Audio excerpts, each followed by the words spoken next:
Hi guys, welcome back. Ooh, that was like super energetic, but hi. I'm not even, toddlers, am I right? I'm not even gonna lie, it is most definitely like 9:30 p.m. as I'm filming this, so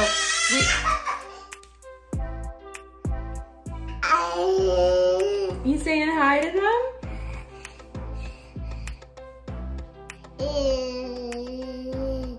I already know that I'm gonna save my challah for French toast, which is so incredible. It is just the most pillowy, tender bread ever. You have to make it. All right, let's get into it. We're gonna start off with our wet ingredients. I have 1 cup of warm water. You do not need a thermometer for it. I would say if your tap water gets warm on your sink, that's what you're looking for. Something that you would like wash your hands in and it'd be a good temperature. We're gonna add 1 packet of yeast. If you guys have a little tub instead of a packet, it's 2 1/4 teaspoon of yeast. You of course need sugar to feed your yeast, so that is 1 teaspoon of white sugar. If you didn't want to add sugar, you could definitely do honey.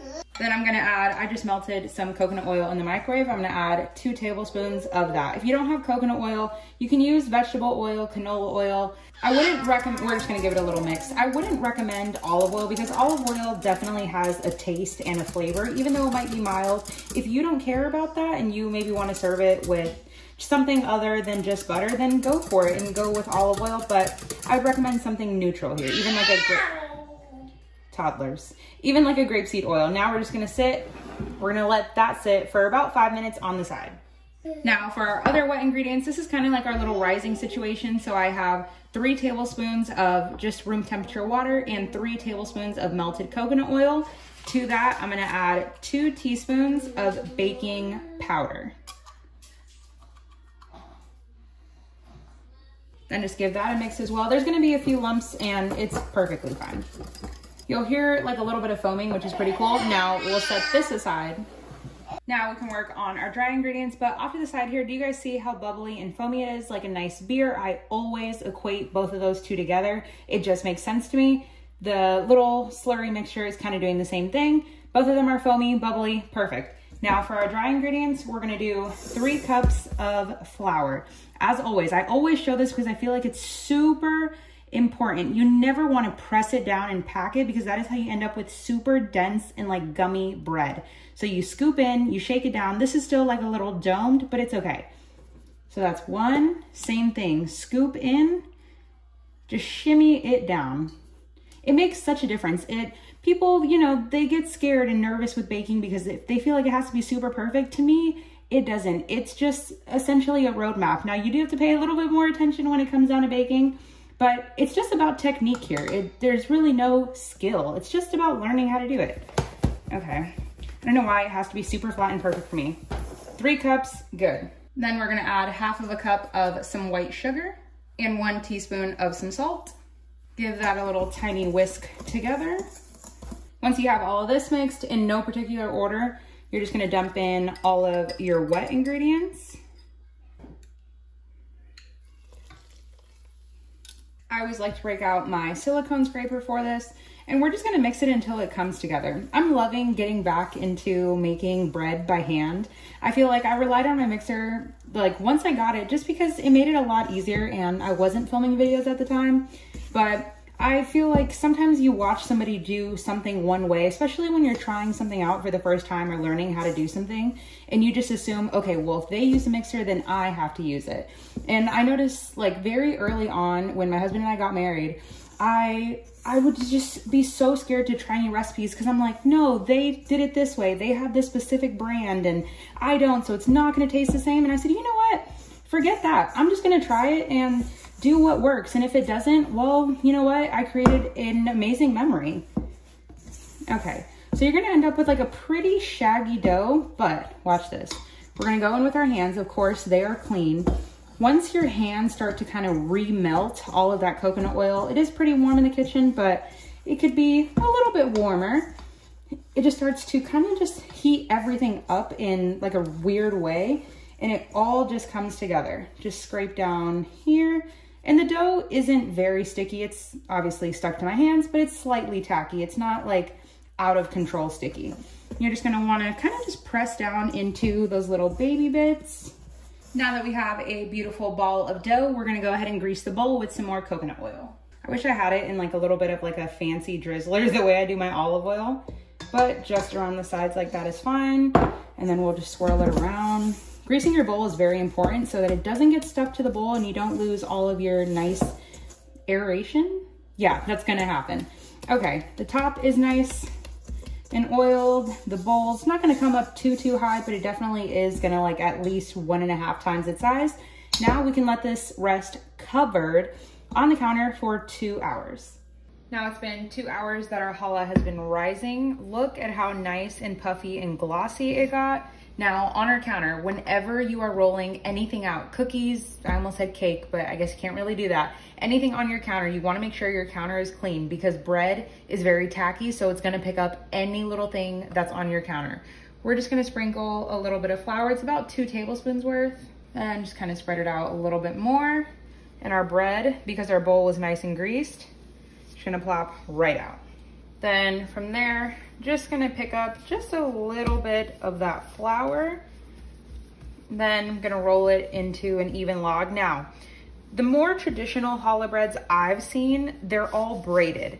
I just like doing my hair. I only know how to do a 3-strand braid, so that's what I'm gonna do. If you are just not a great braider or don't want to attempt to try it, then you can either do like a 2-strand little twist of it, or you can just leave it just like this and bake it off and make even smaller loaves, however you want.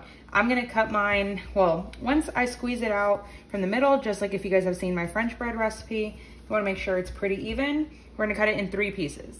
That looks like about 1, and that looks like about 1. So now we can lay these other 2 on this side. The dough smells so good. Okay, so now just greasing this again. We're just gonna roll it out. I kind of just recommend doing like, yeah, just like the rolling motion or just kind of pinch and pull. It's up to you how long you would like them to be. Of course, the longer, the skinnier your bread is kind of gonna be, but it's really up to however you wanna eat it. I'm gonna go with about like 1 inch to 1.5 inches in thickness, because I want it to be a pretty decent sized loaf. All right, we're going, what is this, maybe 16 inches, 18 inches? You guys know I'm not good at math. This is a little bit longer than 1 foot long. You just wanna make sure that whatever length you decide to do them, that they're all the same. So then we'll just lay it out. And of course, dough is gonna retract. So if you have to keep fixing it a little bit towards the end, that's completely fine. We're gonna do the same thing for the rest of them. All right, so now that we have our 3 strands, the middle one is, or this side one is gonna end up being the middle because it's a little bit skinnier. Now, this is the hardest part. I'm gonna go slow because that is the way I learn. So, okay, maybe I should stretch this one out a little bit longer. It's gonna keep coming back and it's okay. You're just gonna put them on top of each other at the top. Just kind of pinch it together. Okay, this is why I should not film videos at midnight. My braid is probably not gonna come out perfect because right now, for whatever reason, I've just forgotten how to braid. So we're just gonna go with something that resembles a braid-ish, right? Yeah, I think this is a braid. If not, it's still gonna be a good piece of bread. And you know what? It's homemade. Is this a braid? Why does this kind of, no, I messed that up. Should have gone this way, right? Oh, goodness. Yep, I messed up. You know what? See, this is why you make things homemade, because can't nobody tell you nothing. That looks pretty to me. Yeah, all right, that's great. Okay, yeah, she's beautiful. Yeah, all right, see, you don't even have to need, you do not even have to know how to, oh my gosh, she looks so cute. Okay, so now I have my baking tray here. No oil, no grease, no butter, no nothing. We're just gonna lay it on a piece of parchment paper. We're gonna very gently pick her up, lay her down. Ah! She looks so good. I'm so proud. Okay. Ooh, okay, that came out really cute. Now we're gonna let this rest covered with a little towel for 1 hour. Bread has been resting. Ooh, okay. She's puffy. Ooh, it's gonna be so good. All right, so now I'm gonna take whatever is left in my little measuring cup here. I just melted some more coconut oil. We're just gonna brush it on the top. So whatever oil you've been using in your bread, then this would be the same oil that you would brush on top. It doesn't have to be super precise. If you wanted to skip it, you could. It's just gonna help kind of aid in like the browning and everything.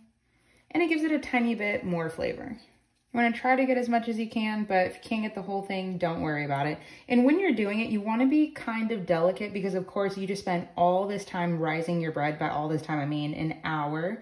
So you want it to be, you know, somewhat still puffy. You don't wanna deflate all of that you just worked for. Oven is finally preheated to 325. Now we're gonna throw it in for 25 to 30 minutes. Oh, it is just so pillowy and soft. So, okay, this is just real life right here. And I'm telling you guys, okay, this is what you expect your bread to come out like. And this is what happens. But you know what? And it's still gonna taste good. So it is what it is, and it's delicious. You can either slice into it or rip directly from it. I'm just gonna rip it. You guys have to make this. Okay, I told you guys I was gonna rip it, but do you, okay, first off, you can see all that steam.